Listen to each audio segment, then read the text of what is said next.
Berikutnya pemirsa, Bupati Indramayu Luki Hakim mulai menjalani sanksi magang di Kementerian Dalam Negeri. Selama magang 3 bulan ke depan, tugas yang diberikan akan berubah-ubah setiap pekan.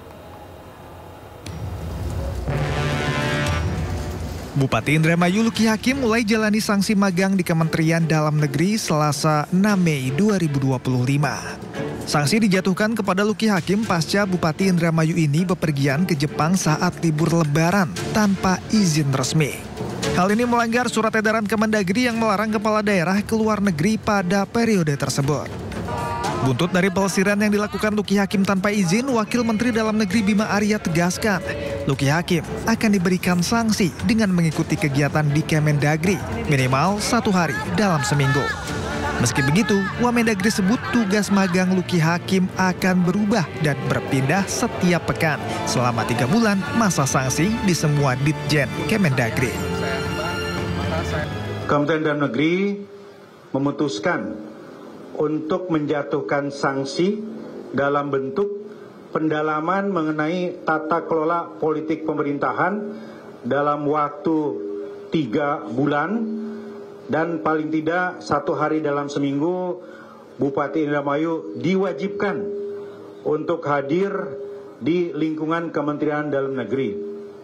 Pak Bupati Indramayu diminta untuk membagi tugas-tugas pokoknya sebagai kepala daerah dengan pendalaman tentang tata kelola politik pemerintahan di lingkungan Kementerian Dalam Negeri. Bupati diminta untuk hadir langsung, ikut dalam kegiatan-kegiatan yang nantinya akan dilakukan di keseluruhan komponen yang ada di lingkungan Kementerian Dalam Negeri. Pak Bupati akan mengikuti misalnya kegiatan dan paparan dari Direktur Jenderal Politik dan Pemerintahan Umum, Direktur Jenderal Keuangan Daerah, Bangda, dan lain-lain. Jadi keseluruhan komponen dari Kementerian Dalam Negeri nanti akan memberikan materi dan meminta Pak Bupati untuk mengikuti itu, dan tentunya dengan pengaturan antara tugas pokok beliau sebagai kepala daerah dan juga sanksi yang dijatuhkan. Kementerian Dalam Negeri juga meminta kepada seluruh kepala daerah untuk memahami ini, menjadikan peristiwa ini sebagai pembelajaran bagi semua, bahwa cuti bersama itu adalah untuk rakyat dan bukan untuk pejabat. Kepala daerah adalah tugas pelayanan publik tanpa henti yang harus dipahami oleh seluruh kepala daerah. Seluruh kepala daerah wajib untuk mengajukan permohonan izin kepada Kementerian Dalam Negeri untuk Bupati Wali Kota dan kepada Presiden untuk Gubernur. Apapun tujuannya, kemanapun tujuannya, dan kapanpun pelaksanaannya wajib. Pak Bupati tetap menjalani tugasnya sebagai kepala daerah. Pak Bupati dibutuhkan untuk sinkronisasi RPJMD. Pak Bupati dibutuhkan untuk segera mengawal program prioritas. Pak Bupati dibutuhkan juga untuk memaksimalkan pelayanan publik. Jadi Pak Bupati diminta untuk membagi waktunya antara pelayanan publik, tugas-tugas pokok sebagai Bupati, dan juga menjalani sanksi dari Kementerian Dalam Negeri tadi. Jadi paling tidak 1 hari dalam seminggu diminta kehadirannya di lingkungan Kementerian Dalam Negeri, dan nanti jadwalnya akan disusun oleh Pak Sekjen agar bisa ditaati dan dilaksanakan oleh Pak Bupati. Kapan sanksinya akan mulai? Minggu depan mulai berlaku. Ya, kami meminta Pak Bupati untuk mengatur keseluruhan waktunya dan sesegera mungkin dilaksanakan di hari pertama di minggu depan. Artinya hari Senin atau awal minggu depan sudah berlaku. Sebelumnya, Gubernur Jawa Barat Deddy Mulyadi menyindir Bupati Indramayu Luki Hakim yang tengah liburan ke Jepang. Sindiran itu Selama 3 bulan magang, Luki Hakim akan dirotasi di seluruh Direktorat Jenderal di lingkungan Kemendagri. Menariknya, selama masa magang, Luki Hakim harus menggunakan transportasi umum untuk ke kantor. Namun pada hari pertama kemarin, Luki mengaku naik taksi. Alhamdulillah tadi pagi saya hadir ke sini sesuai arahan Pak Wamen untuk menggunakan kendaraan umum. Tadi saya naik taksi karena terlalu pagi, nggak bisa juga naik itu.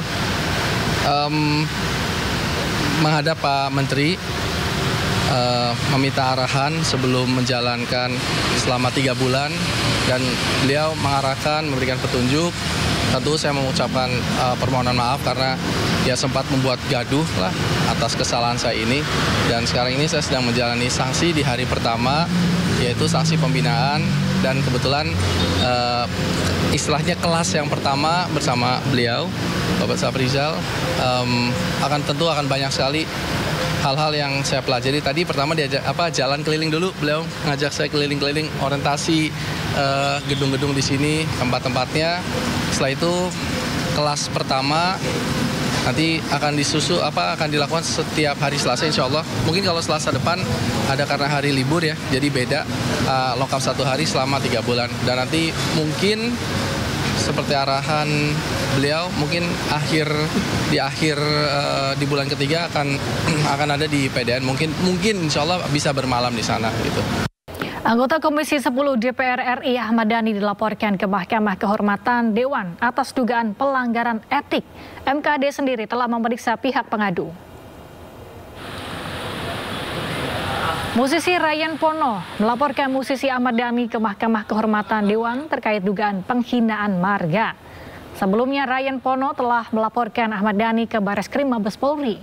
Ryan mengaku tak terima marga dalam namanya kembali diplesetkan dengan kata-kata yang tidak pantas. Terkait laporan ini, Mahkamah Kehormatan Dewan telah memeriksa pelapor. Menurut Wakil Ketua MKD, ada 2 kasus yang diperiksa. Kasus yang pertama terkait pernyataan Ahmad Dhani saat rapat Komisi 10 DPR RI bersama PSSI yang dianggap mengandung muatan rasis. Sementara kasus kedua terkait pernyataan memplesetkan warga Pono menjadi porno yang dilaporkan oleh musisi Rayendi Rohi Pono alias Ryan Pono. Pengadu pertama Joko Swarovski ya. Ya, Joko Swarovski ya. Menyampaikan keprihatinan dan keberatannya bahwa pernyataan seorang anggota DPR di dalam rapat dengar pendapat ya terkait dengan pembahasan waktu itu Timnas ya yang dihadiri oleh Ketua PSSI menyampaikan pendapat-pendapatnya yang terselip ada narasi berbau rasis. Ini adalah bentuk keseriusan kami bahwa kami menganggap isu ini adalah isu yang serius.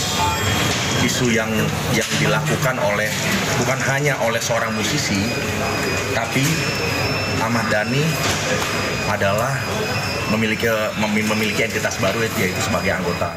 Di tengah polemik tuntutan para purnawirawan TNI, Presiden Prabowo Subianto akhirnya menghadiri acara halal bihalal purnawirawan TNI Angkatan Darat di Balai Kartini, Jakarta, Selasa sore. Dalam acara ini hadir Wakil Presiden ke-6 RI Tri Sutrisno serta para mantan petinggi TNI mulai dari Luhut Binsar Panjaitan, Agung Gumelar, Wiranto, Dudung Abdurrahman, dan AM Hendro Priyono. Hadir pula Menteri Pertahanan Syafri Syamsuddin, Panglima TNI Jenderal Agus Subianto, Kepala Staf Angkatan Darat Jenderal Maruli Simanjuntak, Kepala Staf Angkatan Udara Marsikal Tony Haryono, serta Staf Angkatan Laut Muhammad Ali. Selain itu acara ini juga dihadiri oleh Bin Herindra, Kapolri Jenderal Listio Sigit, serta jajaran Menteri Kabinet Merah Putih. Dalam sambutannya, Prabowo membeberkan sikap tegas dan keras dalam memimpin Indonesia yang menurutnya hal itu terbentuk berdasarkan hasil didikan dari para seniornya di TNI.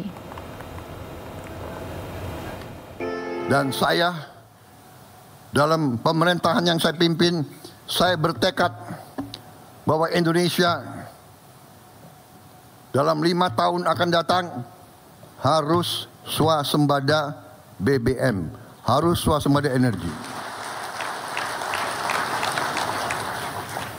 Dan nanti ada yang bertanya, apa bisa? Gitu. Harus bisa.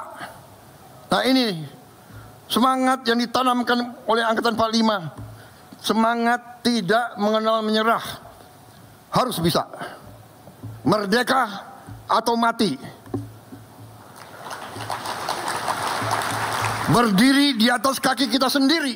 Kita tidak mau jadi kacungnya bangsa lain.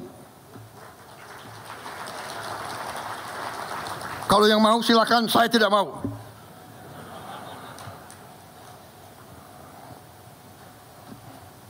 salah pembina-pembina saya yang mendidik saya seperti ini. Salah Pak Tri, salah Pak Luhut, Pak Hendro, Pak Agum. Ini abang-abang yang beri contoh, yang menanamkan kepada kita semangat itu. Jadi kalau Prabowo sekarang seperti ini, jangan salahkan Prabowo, salahkan Pak Tri, Pak Hendro, Pak Luhut, Pak Wiranto. Iya kan?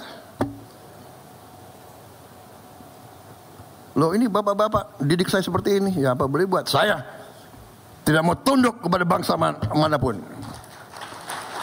Kekayaan Indonesia harus di tangan bangsa Indonesia. Dan Angkatan 45 telah memberi senjata pamungkas yang luar biasa, yaitu Undang-Undang Dasar 1945. Sempat mengumumkan mundur dari jabatan Kepala Kantor Komunikasi Kepresidenan atau PCO, Hasan Nasbi mengkonfirmasi dirinya batal mundur. Hasan Nasbi kembali berkantor di Kantor Komunikasi Presiden atau PCO di Gedung Kuartir Nasional Jakarta. Kepada media, Hasan Nasbi mengaku diperintahkan Presiden Prabowo Subianto untuk tetap menjabat sebagai Kepala Komunikasi Kepresidenan. Sebelumnya, Hasan Nasbi sudah mengajukan surat pengunduran diri, namun tidak disetujui Presiden.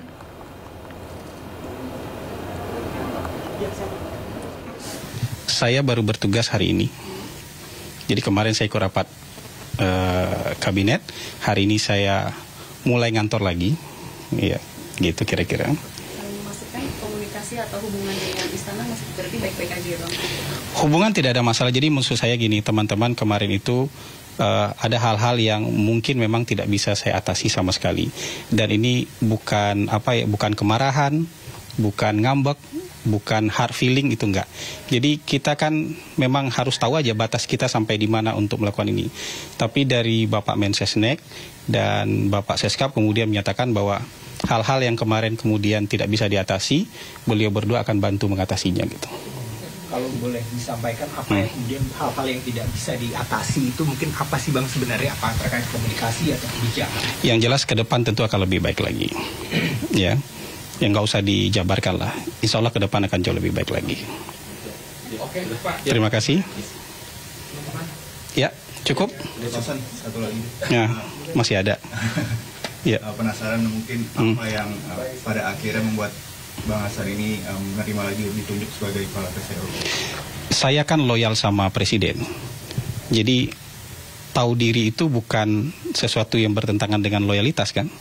Tapi begitu diperintahkan untuk melanjutkan, ya sudah, kita sebagai bawahan beliau, sebagai anak buah beliau ya patuh untuk melanjutkannya gitu.